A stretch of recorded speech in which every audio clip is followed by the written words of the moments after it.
Olá, seja bem-vindo ao podcast do Sindistal, patrocinado pelas associadas do Sindistal, do grupo Conexão Gás, Conexão Solar e Conexão Mercado Livre.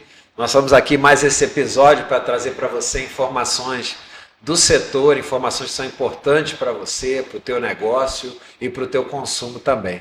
Hoje nós estamos aqui na presença dos nossos amigos, Vinícius Sairão, de Sinergia, nosso diretor técnico do Sindistal, Camila da UIN, que prazer te receber, Camila, pela primeira vez aqui no Sindistal. Prazer todo mundo. Nós vamos pedir, nós somos muito cavalheiros aqui, tá, Camila? Então a gente vai pedir para que você comece se apresentando, apresentando a tua trajetória, a UIN também, só para a gente iniciar nosso bate-papo. Tá bom. Bom, então, me chamo Camila Nascimento, sou diretora da UIN. E a UIN faz parte do Grupo Alnexus, uma empresa que já tem 30 anos no segmento B2B de distribuição no Brasil. E o nosso foco na UIN é distribuir equipamentos fotovoltaicos para todo o Brasil, para as empresas instaladoras. Perfeito. Vinícius, se apresenta aí para a gente. Odemar, obrigado pelo convite, Camila. É bom estar com você. Bom, eu sou Vinícius Sairão, como o Odemar já disse, diretor técnico aqui do Sindistal, também sou o responsável pela Sinergia Consultoria e ao longo dos últimos anos tem sido trabalhado como especialista em energia solar, tendo aí razoável número de projetos aí pelo Brasil. Perfeito, vamos inverter a roda. Como é que está o nosso mercado da solar hoje? Para quem? Primeiro para o projetista e depois para o distribuidor. Eu acho que a gente passa por uma mudança que vem, né, desde o final do ano passado, início desse ano, com a entrada em vigor da Lei 14.300, em que mudou as atratividades do negócio de energia solar. E aí você pode entender que tem empresas e profissionais que entendem que energia solar é uma coisa mais ampla, que é o nosso caso lá na Sinergia, e tem empresas e profissionais que entendem que energia solar era um modelo de integração dentro do regime de compensação lá, inaugurado pela Resolução 482 em 2012. Para esse profissional, para essa empresa que ficou preso na ideia do regime de compensação, as coisas talvez não estejam tão boas. Elas não estão boas. Por quê? A gente tem uma queda de atratividade, a gente tem condições macroeconômicas do país que não são boas, afinal de contas, a gente tem uma população altamente endividada, com uma taxa de juros muito alta. Tem caída Selic, mas sejamos sinceros, né? O valor que a gente tem de Selic é muito alto. Então, para esse profissional e para essa empresa, é um momento difícil. Para o profissional que enxerga a energia solar numa forma mais ampla, apesar de eu ter uma redução, né, do sistema de compensação de energia, a gente ainda tem, primeiro, os grandes projetos que foram desenvolvidos no ano passado estão sendo colocados em pé esse ano. Então, ainda tem aí pelo menos 6 meses a 1 ano de serviço para os médios e grandes projetos. Segundo, a energia continua cara. Então, a energia junto à carga, ela faz sentido. E eu tenho tanto a abertura do Mercado Livre, que me traz novas oportunidades, como uma pauta mundial falando de sustentabilidade, que é importante. Então, se essa empresa, esse profissional, ampliarem o leque, enxergarem de uma outra forma, tem mercado, é óbvio. Não tão fácil quanto era no passado, mas sejamos sinceros, nada cresce a 2 dígitos por ano indefinitivamente. Isso é uma PG. Então, o mercado é esse. Ele está mais difícil, mas no meu ponto de vista mais legal, né? Porque estava muito fácil no ano passado. Camila, fala um pouco para a gente da tua visão, tua experiência. Esse ano realmente a gente percebeu que o mercado solar está fazendo o processo de maturação normal de qualquer outro mercado, né? Então a gente percebe nitidamente que esse ano foi um ano em que houve uma peneira, né? Profissionais que talvez antes não tivessem tão conectados com o propósito da energia solar realmente, talvez não permaneçam no mercado, aqueles que talvez não estejam tão voltados para a qualificação. Né? Então a gente percebe, como o Airão comentou muito bem, não vai continuar crescendo de forma exponencial, nenhum mercado se sustenta crescendo dessa maneira. Então houve realmente esse boom durante esses últimos 3, 4 anos, agora vai continuar crescendo? Vai, mas vai continuar crescendo com uma normalidade, né? Nada de forma 3 vezes mais, 10 vezes mais, como vinha acontecendo de um tempo para cá. Então a gente a gente já consegue observar uma mudança nítida de comportamento mesmo dos integradores, da busca pela qualificação, quem de fato quer permanecer nesse mercado. Era um mercado de oportunidade, era muito fácil vender, né? Hoje, não que não seja tão fácil assim, a gente tem muitos argumentos em prol da sustentabilidade, da energia que continua sendo cara, e todos os benefícios que o solar tem para nos apresentar. São várias vantagens que se tem para trabalhar no setor, mas, obviamente, precisa agora se especializar mais, estudar mais, e aí, obviamente, alguns não querem continuar e os que querem, com certeza, vão fazer bons negócios, né? Como é que a Win está se posicionando nessa acomodação da curva a nível de estratégia, de comportamento, do que vem por aí para 2024, eletrificação? Assim, ó, a primeira coisa que a gente entendeu desde o começo do ano é que, apesar da regulação, né, e da questão da taxa de juros alta, né, a gente entendeu que um problema grave foi a questão do banco ter fechado a torneira, né? O nosso mercado é um mercado muito dependente de financiamento e de investimentos. Se é para grande projeto é investimento, se é para pequeno, a gente fala tanto de um investimento de uma pessoa física ou até de uma pessoa jurídica, porém muito mais do financiamento, do uso mesmo das formas de financiamento que os bancos têm a oferecer. E a gente percebeu que os players que antes estavam fornecendo crédito deram uma retrocedida ali no apetite, né? E aí, com isso, a primeira coisa que a gente fez foi buscar mais formas de pagamento para conseguir mais taxas de aprovação. Tá? Em 2022, a taxa de juros já estava alta, tá? Até maior do que está agora. Porém, ela tinha muito dinheiro na mesa para emprestar, né? Os bancos estavam prestando muito, né? E agora, com essa retração do apetite, a gente precisou se reinventar com as formas de pagamento, novas financeiras surgiram, e então a gente conseguiu adequar isso dentro do nosso portfólio, e isso tem nos ajudado muito, né? Essa modalidade de várias formas de pagamento, inclusive para os integradores, que é algo que a Win faz muito bem, porque a Unesco já fazia isso. A Unesco já trabalha, já tem uma seguradora de crédito que nos apoia para fornecer crédito para os integradores, porque no caso da Unesco, a gente trabalha fornecendo estoque mesmo, nós atuamos no mercado atacadista. Já no solar, a gente vende projeto a projeto para o integrador conforme ele vai fechando, então não é comum o integrador fazer estoque. Então, não era comum a gente precisar fornecer crédito para o integrador, mas a gente tem isso. Então, a gente começou a abrir mais isso para os integradores e tornar isso mais fácil, e isso trouxe vantagens para a gente, né? Mas, além de tudo isso, a gente também foi se adequando à questão de portfólio, né? Então, hoje a gente inseriu o carregador veicular, a gente inseriu os híbridos, vários modelos de híbridos estão chegando agora, a gente já tinha, mas a gente não tinha, por exemplo, todos os da Solis, a gente trouxe todos. Então a gente conseguiu intermediar a finalização da homologação das baterias Moura com a Solis. Então a gente conseguiu fazer todo um trâmite de inserção de novos produtos que a gente já trabalhava, mas de uma maneira muito tímida. E a gente conseguiu aumentar esse leque à pronta entrega para os integradores. E como é que está sendo essa experiência? Então, está sendo muito boa, mas ainda que a gente fala muito de armazenamento, ainda de carregamento veicular, a gente sabe que já tem a gente tem integradores já trabalhando nisso já tem um tempo, mas ainda é uma coisa nova. Me disseram que o melhor profissional do Rio de Janeiro está entrando em carregador veicular, mas isso é um boato que eu ouvi, não tenho certeza. Inclusive, a gente vai ser o fornecedor homologado para ele, sabe? Ah, tá certo. Já tem sinergia aí. Já tem uma sinergia.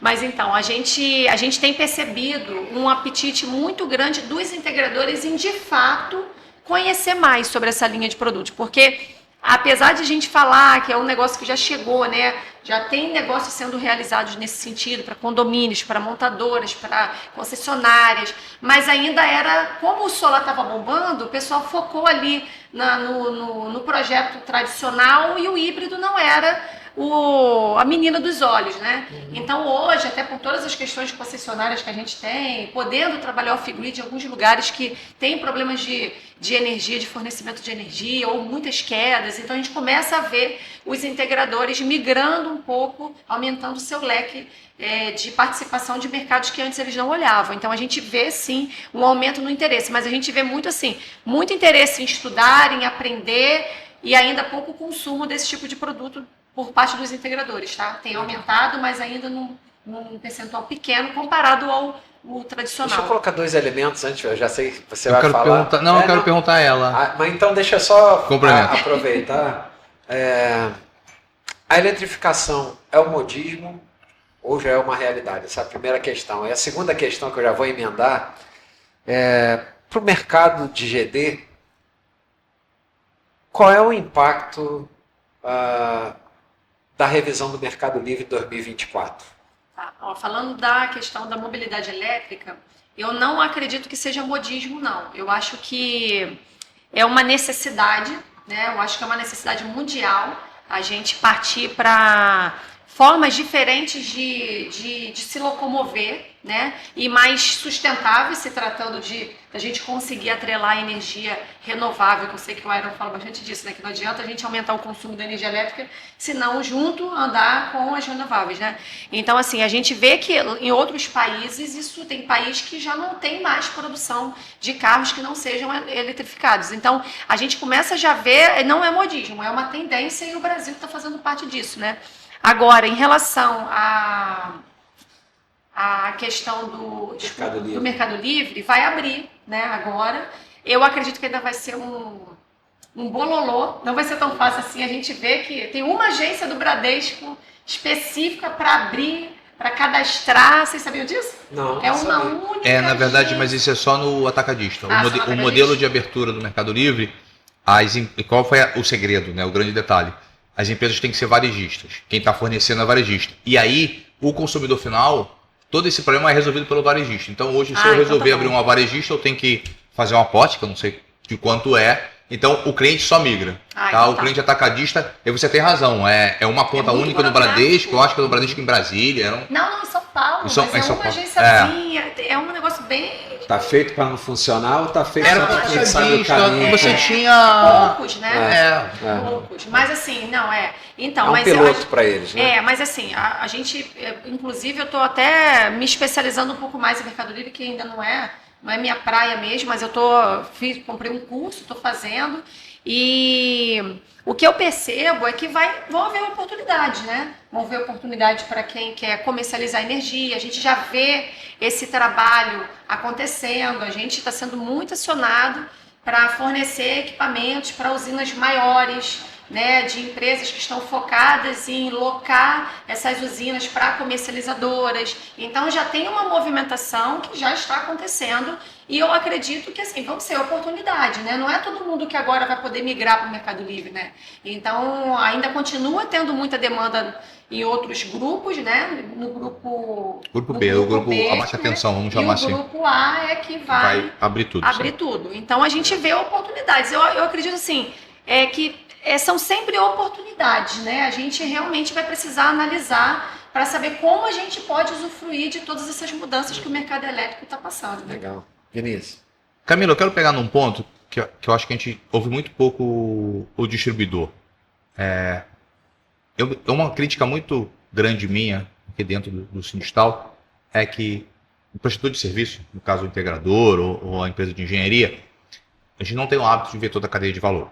Né? Então hoje, quando eu vou comprar, né, um kit solar para entregar lá para o meu cliente final, tem duas coisas que o integrador olha, vai depender do integrador. Um vai estar focado no preço, o outro vai estar focado em qual é o equipamento. Só que tem alguém no meio do caminho que se chama o distribuidor. Né? Nos últimos anos a gente teve um aparecimento de uma série de distribuidores, alguns inclusive traziam, né, a gente tem produtos que têm representação, ou a própria fábrica, né, tá aqui, não a fábrica em si, mas a Solis, a Sungrow, estão aqui no Brasil, né, tem um escritório aqui no Brasil, e nada me impede também de eu pegar um navio, botar um check-in lá na China, trazer um container de um inversor qualquer, homologo no Inmetro, e eu sou a fábrica aqui no Brasil. Nos últimos anos surgiram uma série de distribuidores, né, você tinha uns números engraçados lá, daqui a pouco você vai me dar os números de quantos distribuidores tinha. E até onde eu entendo do mercado de distribuição, é um mercado que você precisa de caixa. Né? É um mercado de dinheiro, porque você paga ao chinês antes de entrar no porto lá na China, depois tem que chegar até aqui no Brasil. E o que acontece? Essa série de distribuidores que surgiram nos últimos 2 ou 3 anos, na época do dinheiro fácil, estão no mercado, já começaram a ter problema, isso está estourando na mão do integrador que está ficando desassistido. Qual a leitura que você faz desse mercado? Olha, incrivelmente, eu já passei o número para você da outra vez, 257 distribuidores, contando todos os tamanhos, dos pequenos, regionais, até os grandes distribuidores. A gente contabilizou 257, e assim, é um negócio realmente surreal, porque a gente não imaginava que a gente terminaria o ano de 2022 com tantos concorrentes. E isso, inclusive, fez com que eu entrasse o ano tão estocada, porque eu não comprei nada do que eu tenho hoje e do que, graças a Deus, já está finalizando, para o ano de 2023. Tudo que eu tinha era relacionado a 2022, por incrível que pareça. Só que eu não imaginava que eu teria tantos concorrentes. O que acontece é que hoje, de fato, a gente ainda não vê. Olha que incrível, a gente ainda não vê esse monte de gente que entrou saindo. Eu não sei como é que vai se dar isso. Eu não sei se eles ainda estão com muito estoque, por isso ainda não estão mostrando que vão sair. Eu não sei também se vão sair. Eu ainda não consegui. Eu vi muitos integradores fechando, tá? Eu tenho uma equipe fazendo um censo de revendas aqui no Rio de Janeiro, tá? A gente pretende terminar em março do ano que vem. A gente está visitando sem... Você pode passar para a gente uma ideia? Vou te dar um exemplo. O número de integradores que a UIN atende? Olha, a gente tem mais de 10 mil integradores cadastrados, mas a gente não vende para isso tudo. A gente vende em torno de para 1.500 integradores. Tá? E nesse recorte do estado do Rio de Janeiro, atuando no Rio de Janeiro? No Rio de Janeiro eu tenho 1.040 integradores cadastrados, aí do MEI até um integrador de maior porte, né? A gente está fazendo justamente o censo para saber se eles continuam aqui. E para nossa surpresa, a gente foi em uma cidade específica, que eu prefiro não citar o nome, mas uma cidade do interior do Rio, e de 23 que a gente tinha na nossa lista para visitar, 13 já haviam fechado. Então, assim, eu não sei se, obviamente, a gente tem 1.040, né? 1.040 realmente é coisa pra caramba, a gente sabe que não tem isso tudo. Então, alguns meses que talvez tinham uma salinha não tem mais, ou mudaram de lugar, a gente, no final, a gente vai chegar a uma conclusão. Mas a gente percebeu muito fechamento de integrador, mas de distribuidor a gente ainda não viu ninguém. Apesar da gente escutar alguns rumores de um ou outro, mas hoje ainda ninguém está tendo um problema porque um distribuidor deixou um integrador na mão. Hoje a gente ainda não vê isso, tá? Mas e boato? Eu sei que você não vai me falar isso, mas eu gosto. E boato de distribuidor devendo? Porque a gente sempre, por exemplo, no serviço, o integrador, a gente sabe. Cara, fulano está devendo, fulano tá patinando. Os boatos já estão surgindo? Tem boatos, mas esses boatos já existem desde metade do ano. Quando eu estava lá na Intersolar, eu estava vendo empresas lá que boatos corriam, mas as empresas estavam lá. E não vi ninguém. Agora, sim, a gente tem Sinochan, que é um limite de crédito da China. Né? O Grupo Auneixos tem selo de certificação internacional de credibilidade internacional, porque a gente atua no mercado exterior desde que a gente nasceu, há 30 anos. Então, a gente tem muito limite de crédito lá fora, tanto nos Estados Unidos quanto na China. Então, a gente acabou vendo, sim, que tem alguns concorrentes nossos que estão na blacklist ali de liberação de limite de crédito. Mas isso também não quer dizer, pode ser uma fase difícil, a gente sabe que todos nós passamos esse ano por uma fase difícil, porque todo mundo estava com muito estoque, e o preço do módulo baixou muito, a gente teve que acompanhar, só que teve um custo financeiro disso, né? Então, todo mundo sofreu, mas até então, muitos estão aí, sofridos, mas guerreiros, ninguém jogou a toalha ainda. Então, eu acredito que talvez as pessoas tenham se reinventaram ali nos negócios, assumiram que 2023 vai ser um ano difícil mesmo, mas que 2024 vai continuar no negócio. Eu não vi ainda ninguém saindo, apesar dos boatos. Camila, você não está aqui só por ser mulher, né? Você está aqui porque... Eu fico até com medo do que ele vai perguntar agora. E você que está ouvindo a gente, que já acompanha, já sabe que a gente não tem nenhum roteiro muito estruturado, é uma constatação, né? Você pertence e representa uma empresa que tem alma. Quando nós pensamos em alguns distribuidores, nós pensamos na marca. Quando a gente fala em UIN, não tem como desassociar o UIN e Camila. Né? Você é empresária, você é liderança no segmento, já esteve à frente já da Absolar aqui no Rio de Janeiro, né, fazendo uma série de representações. Nós nos encontramos em agenda sindistal, no governo do Estado também, que haja vista que esse governo montou uma equipe qualificada para entender e tentar ajudar, né, mesmo em recuperação fiscal, a vencer algumas barreiras que nós temos, questões tributárias, questões que impedem alguns desenvolvimentos, né? Como é que você vê a Win posicionada no mercado com o perfil diferenciado que você trouxe? Olha, eu costumo falar para minha equipe que eu consigo ver, sempre falei isso, tá? Que eu sempre vi a Win entre as top 3 do mercado solar. E óbvio, tem muito caminho para a gente percorrer, tem muita coisa para a gente fazer, mas a gente não abre mão dos nossos valores, sabe?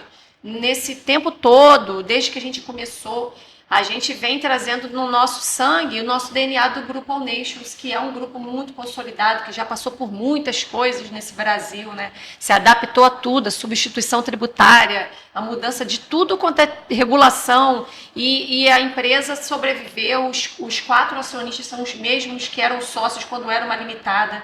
Então, a gente dentro da Win, a gente veio com esse sangue azul da All Nations, né? Transformou em amarelo. E eu vejo nitidamente que a Win vai conseguir chegar nesse patamar dentro do que a gente acredita. A gente não acredita em trabalhar com qualquer produto, a gente não acredita que tem que fazer qualquer tipo de negócio, que a gente tem que vender para qualquer empresa, que a gente tem que fazer negócio com qualquer empresa. Então, a gente vem aprendendo, né? Que a gente não sabe tudo, né? Mas a gente vem aprendendo, a gente gosta de ouvir o mercado, a gente conversa muito com os integradores. A gente sabe que tem aonde a gente precisa melhorar, né? Então, eu acredito que é uma questão de tempo mesmo. A gente entrou no mercado, a gente começou a estudar o solar em 2018, a gente entrou mesmo ao mercado em 2019. E desde 2019 até agora, quem era líder não é mais, o que era líder saiu, aí depois o que é líder não é mais, entrou outro que não era líder, e a gente fica vendo essa movimentação e a gente fica assistindo, mas a gente está assistindo e se aproximando e dando passos à frente, sabe? O nosso trabalho nunca foi ter 1000 pessoas trabalhando dentro do escritório, vocês que já foram lá, vocês viram, nossa equipe sempre foi muito focada, muito enxuta, porque a gente quer sobreviver a qualquer intempérie que acontecer no mercado. Aconteceu agora, um monte de gente foi desligada em vários lugares, a gente também desligou algumas pessoas, mas não foi nada gigantesco, porque tudo estava dentro do previsto ali, sabe? Eu falo com o meu time que a gente precisa ser uma folhinha que seja flexível para que a gente consiga se adaptar, igual um camaleão, às coisas que vão acontecendo, né? Então, a gente tenta se aproximar do que o mercado quer, mas sem abrir mão dos nossos valores. Eu acho que isso faz a nossa alma, como você disse, né? A equipe muito diversa, a gente tem todo tipo de profissional trabalhando dentro da Win, e a gente busca muito assim a tecnologia, trazer para dentro a automatização de processos, para que a gente consiga satisfazer o cliente sem precisar ter milhões de pessoas fazendo aquele trabalho, sabe? Então, é um trabalho muito pensado, né? Talvez a gente não faça tudo que o cliente quer, porque eu também não acho que é fazendo isso que a gente vai chegar a algum lugar, né? Eu também não sou a favor de criar uma política de preço. A gente tem que trazer o que o mercado precisa agora, o que o mercado está trabalhando agora. A gente tem que tentar trazer soluções para que o mercado nos enxergue como uma distribuidora que pode atender suas necessidades. Mas isso tem um limite. E tem um limite, né? Então, eu acho que esses valores são os valores que norteiam. E a gente sabe que as coisas boas se conquistam com o tempo, né? É claro que a gente vai crescendo, mas a gente sabia que não é fazendo uma torre de crescimento. A gente estava crescendo assim, mas junto com o mercado. Mas a gente sabe o momento certo ali, né? Então, obviamente, eu não vou deixar de vender porque eu tenho que crescer com o tempo. Claro que não. Tem que vender, tem que acordar, abrir os olhos para brilhar, para vender, para fazer o melhor que a gente pode fazer. Mas a gente sabe que as coisas boas a gente colhe com o tempo. Então, a gente tem pressa, mas não a qualquer custo, sabe? Como é que você se sente nesse momento? Olha, 2023 foi um ano muito difícil. Eu confesso para você que a resiliência foi nossa palavra-chave, sabe? Resiliência e fé. Né? Nossa, muita fé, porque foi um ano difícil. Porque é difícil, assim, você vê a galera trabalhando pra caramba, e por algum motivo a gente vê os integradores não conseguindo finalizar seus negócios, e a gente não conseguir ajudar, a gente ajuda, mas também temos as nossas limitações de alcance, porque o integrador precisa também fazer a parte dele.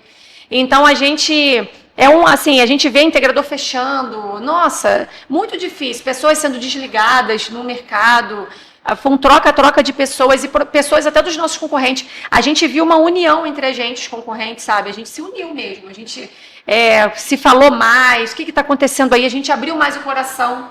Eu sempre fui muito de conversar com todo mundo, eu gosto dessa conversa, eu não tenho esse problema, é meu concorrente. Nunca tive. Mas tinha gente que tinha, a gente viu isso se quebrar, a gente viu o pessoal mais humilde para conversar, para trocar experiência.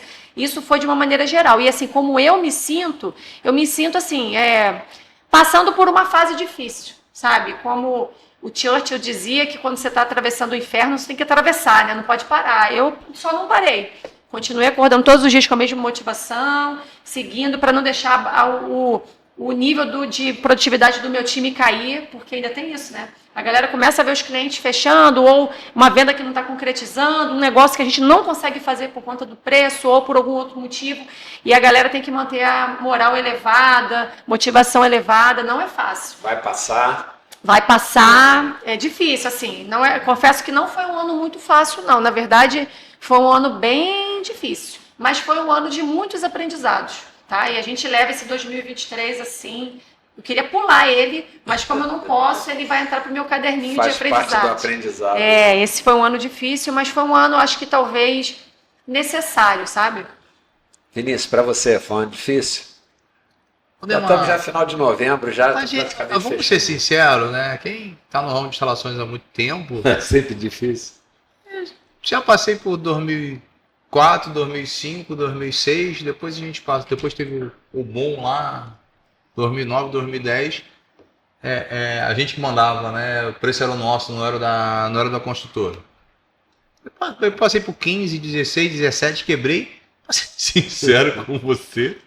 Tô sentindo nada. Eu não tô sentindo nada. A gente, assim, eu falei outro dia com um amigo, que é seu concorrente, então não vou citar o nome dele, com um amigo, eu falei pra ele, cara, até hoje eu não vendi. As pessoas compravam. A partir de 2024 é que eu vou ter que vender. Pra ser sincero, é mais divertido quando eu tenho que vender, porque se você pegar o mercado solar hoje, até o ano passado, quem é bem sucedido e quem não foi, não é pelo seu mérito. No mercado, cara. O que a Camila falou aí até do pequeno integrador, dos 1040, nenhuma empresa em nenhum segmento sobrevive de 2 projetos por mês. Se você parar para pensar, o pequeno integrador, o que ele fazia até 2021, 2022, né? Principalmente 2021, mas 2022 também. Ele era o dono da empresa, ele vendia, ele conseguia fazer a proposta, ele vendia, aí quando ele vendia, ele ligava para 3, 4 distribuidores para achar um kit dentro do número mágico que ele botou, ele contratava um técnico ou um engenheiro para fazer só o projeto de homologação, fora quando ainda me apareciam os canetinhas da vida, e contratava um técnico que tinha 1 ou 2 homens e ela montava. Aí quando o cara fazia a conta no final do mês, sobrou 7, 8 mil reais para ele. Aí você vai dizer, mas 7, 8 mil reais não sustentam uma empresa. Mas 7, 8 mil reais, se você olhar na ótica do salário, é um bom salário. Então, estou fazendo uma comparação, estou forçando um pouquinho a barra, entre o cara ser Uber, dirigir o carro o mês todo, ficar 12 horas no volante, tirar 4, 5 reais, ele fazia só 2 vendas. Aí quando você botava isso na ponta do lápis, quantos são os dias de produção? Você entendendo produção como a execução do solar, né? Não a venda, sim, que também seria. O cara trabalhou 4, 5, 6 dias em 20 dias úteis. E o que acontece agora? Agora não dá para ser assim. Agora a sua taxa de ocupação tem que ser no mínimo 60%, 80%. E aí esse carinha que acostumou com 8 mil e não entendeu que ele tirava 8, mas ele só podia ficar com 4. Os outros 4, ou ele tirava 6 e os outros 2 ele tinha que contingenciar por uma época mais difícil, esse momento chegou e ele não estava preparado. Por isso que você está tendo essa depuração. Esse é um ponto. E um outro ponto, que aí, vamos desculpar, é a mesma crítica que eu tinha, e aí eu passei por isso, porque eu também sou responsável, eu quebrei nesse período. Cara, em 2014 a gente sabia que ia ter a Copa do Mundo, era aquela data. em 2016, a gente sabia que ia ter a Olimpíada. Era aquela data. Significa que acabava as obras quando? Em 2016 na Olimpíada. Todos nós sabíamos disso. Nós, na construção civil, nós não nos preparamos, nenhum de nós. Tá? Eu, Cancela, Marcel, as construtoras, a gente reclama das vacas magras, mas a gente teve tempo para se preparar e a gente se preparou. O solar, gente, desculpa, a gente discute a mudança da resolução desde 2019. As audiências públicas em Brasília foram em 2019, então a gente ganhou de bônus 20, 21 e 22 todo. Aí chega janeiro e 23, ficou todo mundo surpreso. Aí ia ser mau gestor, no meu ponto de vista. Né? Como é que você ia lidar com o mercado? Nenhum de nós sabia. Mas que o mercado ia ter uma queda, uma transformação, todo mundo sabia. O que você faz? Acumulou gordura antes de você passar 3, 4, 5 meses hibernando. Então, é óbvio, foi um ano mais difícil do que os anos anteriores? Foi. Para a gente da Sinergia foi? Não. Por quê? Simples. Nosso modelo de negócio pegava os grandes projetos. Os grandes projetos tinham que ser homologados tinham que ser dados entrada até 7 de janeiro de 23. A gente sabia que a gente ia construir esse ano. Então, na verdade, a gente realmente tinha mais um ano de mercado.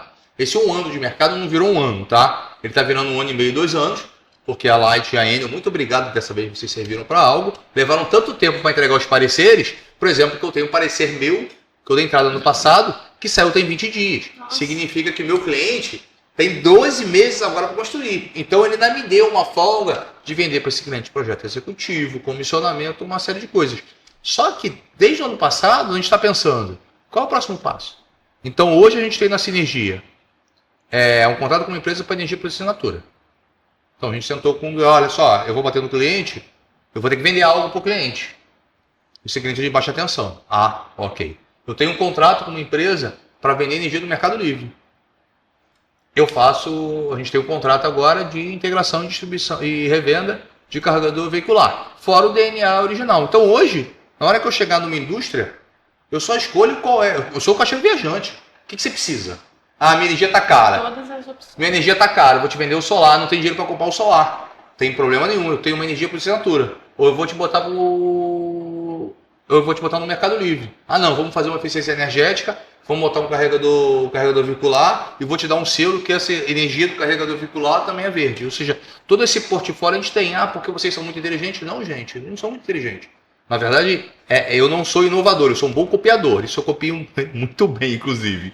Mas isso já estava marcado há 18 meses atrás. A única, abre aspas, novidade na minha visão foi o carregamento veicular a partir do momento que houve a queda do preço do carro elétrico. Que se eu disser para você que no final do ano passado a gente mapeou que a BID e a GWM iam chegar com os 2 pés na porta, mentira, eu não mapeei isso não. O que empolgou a gente da eletrificação? Quando a BID botou o preço lá para baixo, a GWM botou o preço lá para baixo, todo mundo teve que abaixar, agora não, agora eu acho que a eletrificação vai. Esse foi o único mapeamento que a gente fez. O resto, cara, Mercado Livre, abre os índices da ANEEL, lá o BI da ANEEL, o número de conversões que tem para solicitações para o Mercado Livre é alto. Só que a gente esquece o seguinte, não é só uma coisa burocrática, né? A gente teve uma apresentação da Light lá apresentando o Recon esses dias, então você está indo para o Mercado Livre, pode ser que você tenha que ter adequações. Isso é mercado para as empresas de instalações e, a princípio, as empresas de energia solar deveriam ser empresas de engenharia elétrica. Tá? Então, agora a pergunta é o seguinte, será que essa empresa de integração não precisa saber agora se posicionar também como empresa de instalação elétrica, como empresa de padrão, vamos chamar assim, de padrão energia? Agora, hoje, como é que eu faço? Se eu vou comprar o kit, vou comprar com a Win, mais a subestação eu vou comprar com a BR-Val, mas eu tenho um padrão de entrada que eu tenho que alterar. Com o que eu compro? Ah, eu tenho que comprar 100 metros de cabo 95 milímetros quadrados de CA. Será, e fica a provocação, tá, Camila? Será que a Win não tem que aumentar o portfólio? Será que a BR-Val não tem que aumentar o portfólio? Será que a revenda de material elétrico aqui de Bom Sucesso não tem que aumentar o portfólio? No nosso caso específico, como é que a gente fez? Nós somos uma empresa de projetos, consultoria. O objetivo é ser um hub. Eu não ganho muito dinheiro vendendo energia por assinatura, é óbvio que não. Quem ganha dinheiro é o cara que gera energia. Eu estou só sendo um representante. Aí por que a gente está pegando isso? Porque eu preciso ter, é estratégico para essa energia tê-lo no portfólio. Então, o que eu acho que tem é que a gente precisa de mudanças em todos os nossos modelos de negócios e está na hora de a gente entender o seguinte, né? A princípio, a gente sempre entendeu o seguinte, quem distribui, o distribuidor distribui, o fabricante fabrica, o pessoa de serviço faz serviço. E aí é um problema sério, porque quem lida com o fabricante não tem DNA de serviço. É uma desgraça, né? Eu tenho vontade de matar os fabricantes assim, com alguma frequência. Alguns eu gostaria de matar 2 vezes, inclusive. O distribuidor é a mesma coisa. Eu tenho vontade de matar os distribuidores com alguma frequência. Eu falei alguns, né? Por quê? Por que falta eles? Falta agilidade e o DNA do cara de serviço. Isso é fato. O que eles vão precisar até agora? O DNA do cara de serviço. Em contrapartida, eu, como prestador de serviços, preciso ter alguma coisa do DNA do distribuidor e alguma coisa do DNA do fabricante. Né? Como é que eu faço um controle de processo, de produto, né? Não é aquela zona que a gente toca, bata no peito, fulano ligou, vai atender fulano, ciclano ligou, vai atender ciclano. Não é assim. Tem que ter ordem e método que a gente não tem. Logística. Como é que a gente pensa logística? A gente não pensa logística. Né? Como é que a gente vai descarregar o material na obra se eu estou fazendo uma integração? Eu vou comprar na UIN o kit solar, resolvi comprar o carregador veicular num terceiro, tem que comprar o transformador num quarto. Gente, isso tudo tem que acontecer junto. Eu não posso contar mais com a logística da UIN. A UIN conhece isso tudo. A logística é a especialidade dela. Só que eu estou comprando parte dela e parte dos outros. Eu tenho que saber alguma coisa de logística, porque senão eu não faço essas coisas acontecerem. Então, a gente tem um desafio técnico, isso é fato, mas o desafio técnico a gente sabe como tirar. Da capacitação, da treinamento, apesar de que os caras não querem, mas ok. Mas o nosso problema não é esse, não. Eu preciso ter treinamento para o empresário. E isso é uma coisa que eu tenho batido já tem alguns anos. E as nossas lições passadas não servem. O mercado se modificava numa velocidade que eu passei e você passou, Demar, numa velocidade mais lenta. O que acontecia no meu mercado em 10 anos, no mercado solar é 3 meses. A gente não faz planejamento de empresa de serviço solar com mais 3 meses. A gente não sabe o que vai acontecer em 3 meses. Agora tem aquela história, será que vão matar a energia por assinatura? Né? Sai aquela NT louca, uma coisa doida de novo da ANEEL. E aí, isso daqui a 6 meses? Mas não mudou nada. E se os investidores estão botando 600 milhões, 800 milhões, que são meus clientes, resolverem botar o pé no freio, esperando a ANEEL resolver? Nesse meio do caminho, eu não mapeei. Eu fico 4 meses parado, esperando a ANEEL decidir. Então, aí precisa o quê? Precisa resiliência, precisa sangue frio, velocidade, sangue frio. E precisa ter diversificação. E precisa ter caixa, né? Inovação. O tempo todo a gente pensar em coisas diferentes. Diversificação para adaptação. É bacana. A gente está chegando no final do nosso podcast. Foi muito legal. Mas assim, a gente tem uma coisa que a gente faz aqui, Camila, que é a câmera da verdade. Meu Deus. Né? Que a gente fala dos problemas, mas ao mesmo tempo apontou uma série de caminhos aí para o pessoal, insights para o pessoal pensar. Ainda dá tempo de correr atrás do prejuízo ainda e se adaptar, né? Porque é uma questão de sobrevivência, né? Eu queria que vocês mandassem uma mensagem para quem está nos assistindo em relação à expectativa para 2024. Né? Vou pedir primeiro para o Airão mandar a mensagem, vou deixar a Camila mandar a mensagem por último, vocês podem usar aquela câmera ali. Tá, Airão? Manda uma mensagem bacana aí para os nossos telespectadores. Eu acho que em 2024 a gente teve uma vantagem, tá? Essa última onda de calor que a gente está passando enquanto a gente está gravando esse podcast. Estamos no Rio de Janeiro. Esse podcast, eu acho que fica quase impossível não se colocar as mudanças climáticas dentro de um planejamento como sociedade, como cidadão e como empresa. Né? Pressupondo que eu esteja certo, a forma mais fácil de você atingir sustentabilidade, que pega qualquer tipo de cliente, de consumidor, é energia solar junto à carga. Então, há, no meu ponto de vista, uma oportunidade muito grande que se mantém. A despeito, é óbvio, de todas as dificuldades que a gente tem. Então, eu acho que 2024 tem tudo para ser um bom ano, quando a gente tem isso em consideração. Outra coisa, é importante para o Brasil e para o presidente da República, independente de você gostar dele ou não, ter votado nele ou não, sustentabilidade, o meio ambiente é uma pauta que pode colocar o Brasil novamente num cenário internacional. E é óbvio que o presidente quer deixar um legado. Isso é importante. A gente tem a COP ano que vem no Rio de Janeiro. Ou seja, Se a gente fizer um bom trabalho desde agora, um bom trabalho não é só na técnica, executar a sua obrigação, executar tecnicamente, mas também entender quais as oportunidades que você tem, como você aproveita, eu acho que tem tudo para 2024 ser um bom ano. E para eu encerrar aqui, uma coisa importante é as pessoas e as empresas terem em mente a ideia da cooperação.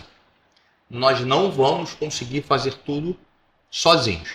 As empresas que tentarem, eu posso adiantar que irão fracassar. E aí, a cooperação envolve parcerias, envolve trabalhar eventualmente ou com alguma frequência com seus concorrentes, isso faz parte do negócio e também tem a ver com a parceria dentro da sua cadeia de valor. Então, o teu fornecedor tem que ter uma boa qualidade técnica? Tem. Mas tem que ter um bom pós-venda? Também tem que ter um bom pós-venda. Na hora que o teu calo apertar, ele vai estar junto com você? Vai. Mas em contrapartida, na hora que você tiver um negócio melhor, você tem que estar junto com ele. Não é na hora que você está com um negócio melhor, você vai pegar um desses 254 distribuidores que abaixou o preço em R$1 para você ganhar. Então, se a gente tiver em mente as oportunidades que a gente tem no mercado e em mente de como é que a gente cria parcerias duradouras com pessoas e empresas sérias, eu acho que 2024 tem tudo para ser fantástico para o Brasil e para o Carioca. Excelente. Gabriela. Bom, 2024 a gente já terminou o nosso planejamento orçamentário. Não sei se com a validade dele, né? 2 semanas. Quantas horas a gente vai ficar com esse plano?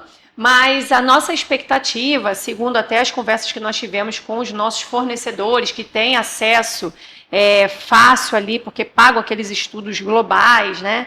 De que ano que vem espera-se que seja ligado mais 10 gigawatts aqui no Brasil, sendo 4 de geração centralizada e 6 de GD. É muito próximo do que está acontecendo esse ano, né? Que deve ficar um pouquinho mais que isso. Então, assim, o mercado não parou, né? Ele não vai parar. É claro que tem alguns que já estão comprometidos com orçamentos de conexões que já foram solicitados antes, mas a gente tem que lembrar aquele percentual que eu sempre gosto de dizer, principalmente aqui quando eu estava representando a Absolar nos eventos, de que a gente tem pouco mais de 2%, em torno de 3% apenas de todas as unidades consumidoras que o Brasil possui conectada à rede com energia solar. Tem 97% de chances, de oportunidades para os integradores, né? Então, como o Ayrton falou, que eu acho muito legal, diversificar serviço, vai fazer uma instalação de um carregador veicular, vai precisar fazer um aumento de carga, ampliar portfólio, e aí precisa realmente de capacitação técnica, precisa ter um engenheiro ali responsável por tudo aquilo. A gente fala de ter um engenheiro que você fala, nossa, mas não tinha. A gente sabe que tem empresas que não tinham. Não tem. Pois é. Então, são coisas que a gente precisa olhar para esse mercado, que, obviamente, vai na seleção natural até dos nossos antepassados aí, né, de animais, né, que entraram em extinção, né, a gente vê que é a questão da sobrevivência, né, não é o mais forte, é o que se adapta. Então a gente precisa ver que o mercado está mudando, né, como tudo, o tempo todo, e o mercado solar não seria diferente. Ele não é um alecrim dourado que nasceu no campo sem ser semeado, né? Então ele bonito agora, hein? Ele é algo que veio para ficar e o calor nos mostra aí que é urgente. A energia solar fotovoltaica, ela é parte da solução que o mundo precisa para resolver ou pelo menos amenizar o problema que a gente já criou como ser humano, né? Nesse consumo desenfreado. Então, essa exploração desenfreada do nosso planeta. Então, agora é de fato a gente entender que esse calor não para de aumentar, isso vai continuar, esse aquecimento global infelizmente é uma realidade. Então, trabalhar com energia solar fotovoltaica é fazer parte da solução que o mundo precisa e a gente conseguir entender como a gente pode fazer isso se especializando de forma, como é que eu vou dizer, corporativamente falando, né? Não só... Colaborativa. Mas assim, o empresário realmente se capacitar para entender que ele, como decisor, ele precisa entender tudo sobre o que ele pode deliberar. Quais são as coisas que ele tem na mesa para deliberar? Ele precisa entender. E aí, se ele não se conhece, não tem como ele decidir nada. Então, realmente, o empresário tem que assumir o papel de se atualizar, de ter informação qualificada, de ler uma notícia durante a manhã, antes de botar o pé na rua. A gente precisa realmente se qualificar. E essa troca, né, essas associações, né, as nossas parcerias são muito importantes, porque ali a gente sai rico, né, de uma conversa. Então, assim, para 2024, temos boas esperanças. No mínimo vai ser melhor que 2023. Por favor. E aí, então, a nossa expectativa é que 2024 será muito melhor. A gente já percebe as taxas reduzindo, a gente já percebe os bancos se movimentando. Os bancos, a vida dele é emprestar. Então, ele está também buscando maneiras de qualificar o mercado para que ele consiga emprestar de novo, né? Então, a gente consegue ver essa modificação de modus operandi de todos os players, todos os stakeholders, né, que atuam ali no nosso ecossistema solar. E eu acho que 2024 com certeza vai ser melhor. Podem contar com a Win para o que vocês precisarem. A gente também tem tentado melhorar e a cada dia. E, assim, muito obrigada, Ademar, por esse espaço. Um espaço muito bom. E usufruam, compartilhem, né, esses vídeos que vocês têm assistido, essas informações, porque são informações gratuitas de qualidade de um time extremamente comprometido com a qualidade. Então, é algo que está aí disponível, né, sem nenhum custo, e que vocês consigam compartilhar isso, porque a gente precisa realmente fazer com que informações de quem realmente, a gente vê hoje em dia, é muito comum, né, a pessoa lê uma coluna de um jornal e já está achando que fez um mestrado para falar sobre aquele assunto ali. Isso me incomoda de um jeito... Meu Deus. E então aqui a gente tem pessoas que têm passado por essa mesa aqui falando de verdade sobre o que sabem, sabe? Sobre o que fazem, tem um lastro, né? Então que vocês ouçam quem tem lastro para falar, né? E que vocês coloquem em prática, porque também não adianta só a teoria e não praticar, né? Então 2024 vai ser um ano muito bom, continuem acreditando no setor, se dediquem, nada substitui o trabalho duro, né? Uma hora vem, vai mais tranquilo, mas tem que ter um trabalho duro ali para a gente conseguir criar a nossa base, né? Então, muito obrigada.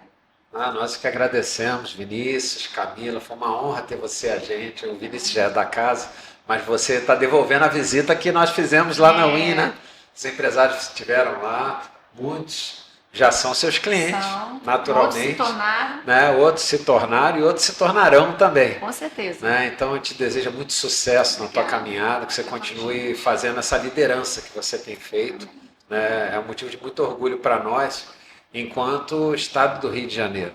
A Win decidiu firmar o CNPJ dela aqui, isso daí para nós, enquanto Estado, é motivo de muito orgulho. E para você que nos assiste, muito obrigado pela tua audiência, que você possa compartilhar isso com o máximo de pessoas. Não deixe de se inscrever no YouTube, no nosso podcast Conexão Sindistal. Até a próxima.